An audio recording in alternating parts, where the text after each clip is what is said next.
Madame la maire, mesdames et messieurs les représentants des associations d'anciens combattants, mesdames et messieurs les élus en vos grades et qualités, mesdames et messieurs. Ce 8 mai 2025, nous commémorons les 80 ans de la victoire de la France libre et de ses alliés sur l'Allemagne nazie. Ainsi prenait fin la Seconde Guerre mondiale après avoir entraîné la mort de plus de 60 millions de personnes en Europe, mais aussi à l'autre bout du monde. Des victimes militaires, mais aussi civiles, des hommes, mais aussi des femmes, des adultes, mais aussi des enfants. Des juifs parce que juifs, des tziganes, des personnes handicapées, des opposants politiques, des Allemands.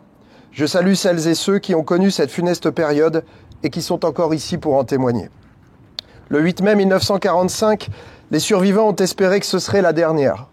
Pourtant, ces 80 dernières années n'ont pas vu disparaître la guerre et aujourd'hui encore, l'horreur frappe au Congo, à Gaza, ailleurs encore et jusqu'en Europe avec l'Ukraine. L'Ukraine, agressée par Vladimir Poutine, quand les Russes avaient donné leur vie par millions durant la Seconde Guerre mondiale, apportant un appui décisif à la défaite d'Hitler. N'oublions donc pas de saluer leur sacrifice en même temps que nous saluons l'engagement ultime des soldats alliés, américains, anglais et tant d'autres.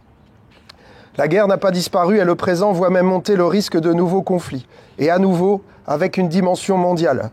Nous le voyons ces derniers jours avec le conflit entre l'Inde et le Pakistan, deux puissances nucléaires qui se disputent notamment l'accès à l'eau.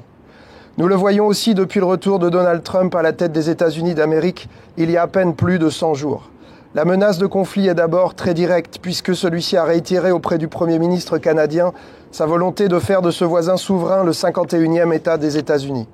La menace est aussi assez précise avec le souhait annoncé du locataire de la Maison-Blanche d'annexer le Groenland, cette terre immense qui dépend directement du royaume du Danemark, pays européen. Mais la menace est aussi latente avec la guerre commerciale déclarée par M. Trump à l'adresse du monde entier et en particulier à la Chine, puissance nucléaire également. Comme le disait Jean Jaurès en 1914, le capitalisme porte en lui la guerre comme la nuée porte l'orage. Tous ces périls sont d'autant plus grands que l'extrême droite et le fascisme progressent partout et dirigent même beaucoup des pays responsables de ces tensions, comme c'était le cas pour l'Allemagne et la France de Vichy durant la Seconde Guerre mondiale. Cette France qui s'est rendue coupable, ce même 8 mai 1945, d'une barbarie coloniale à l'égard de populations civiles d'Algérie, à Sétif, Kherrata et Guelma.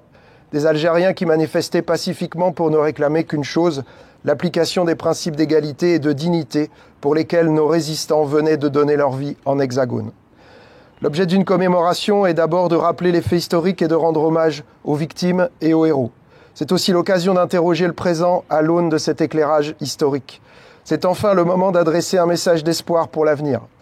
Si les périls sont à l'ordre du jour, le pire n'est jamais sûr et, comme dit le poète, là où croit le péril, croit aussi ce qui sauve.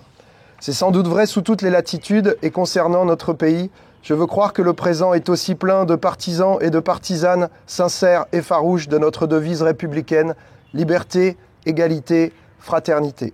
Gloire aux combattantes et combattants d'hier et d'aujourd'hui, pour la paix, pour la concorde entre les peuples et à l'intérieur des peuples, la liberté et l'état de droit. Vive la République, vive la France.